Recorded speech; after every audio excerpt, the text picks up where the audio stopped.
রাত 12টা বেজে গেছে। কি সবাই তো শুয়ে রয়েছে, সবাই তাড়াতাড়ি ওঠো, রাত 12টা বেজে গেছে। আরে সবাই ওঠো না, রাত 12টা বেজে গেছে। আরে স্যার ওঠেন। হ্যাঁ রাজু, কি হয়েছে? আরে স্যার রাত 12টা বেজে গেছে, ওই ভয়ঙ্কর নুবরা চলে আসবে না কি? আরে বাচ্চারা সবাই তাড়াতাড়ি ওঠো, রাত 12টা বেজে গেছে, ভয়ঙ্কর মানুষ চলে আসবে না, কেউ তো উঠতেছে না।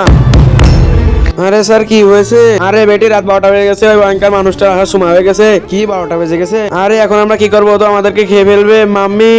আরে স্যার আমরা কি করব? ভয়ঙ্কর দানবের হাত থেকে বাঁচার জন্য একটাই রাস্তা আছে।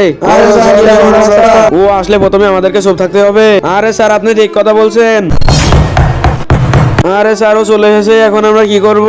সবাই চুপ করে বেঞ্চের নিচে লুকিয়ে পড়ো। আরে বাচ্চারা সবাই বেঞ্চের নিচে লুকিয়ে পড়ো।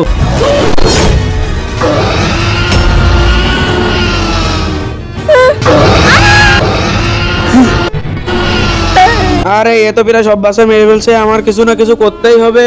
আরে বাচ্চারা সবাই আমার কাছে আসো। ঠিক আছে স্যার। তারপরে বন্ধুরা এমন কিছু হলো সেটা দেখার আগে নিচে থাকা সাবস্ক্রাইব বাটনে ক্লিক করে যারা সাবস্ক্রাইব করবে, আল্লাহ তাআলা যেন তাদের কবরে শান্তিতে রাখে। আর এই ভিডিওতে যারা লাইক কমেন্ট করবে, আল্লাহ তাআলা যেন তাদের মনের আশা পূরণ করে, আমি দোয়া করলাম।